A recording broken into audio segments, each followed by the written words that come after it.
Kärsinyt kotijoukkue lähti altavastaajana Sotkamoa vastaanottelusarjan toiseen peliin. Ensimmäisessä vuoroparissa kotijoukkueen jokeri Juha Kalajaniska onnistui kotiuttamaan Pasi Pohjola. Sotkamo tuli tasoihin kolmannessa vuoroparissa Toni Kohosen vastustamattomalla välilyönnillä Lauri Suutarisen tuodessa, ja kun lisää juoksuja ei tehty, ratkaisua haettiin toiselta jaksolta.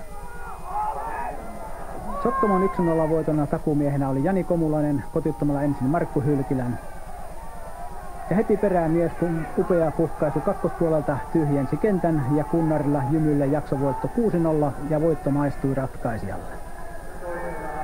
No kyllä se tsemppi on siinä, että kova haluaa päästä finaaliin ja sitä kautta taas mestaruuteen. Että ensimmäinen jakso oli tiukkaa, nihkeitä vähäsen, mutta tauolla päätettiin, että nyt mennään. Ja pari vuoroa oli nihkeitä, sen jälkeen rupesi onnistumaan ja hyvä näin. Eli tästä lähdetään hakemaan seuraava voittoa sitten Sotkamossa. No nimenomaan, eikä me enää häviämään roita. Toisessa otteluparissa Koskenkorva kohtasi Järvenpää. Ensimmäisen jakson voitti Koskenkorva juoksuin 3-1. Kuvassa Jukka Latvalan välilyönti suuntautuu Järvenpään kolmoskoppari Pasi Kokkosen eteen ja Teemu Hateja tuo Koskenkorvan 2-1 voittojuoksuun. Kossu voitti ottelun 2-0 ja tasoitti välieräsarjan 1-1. USA:n avoimen tennisturnauksen alku on sujunut. Jakson Koskenkorva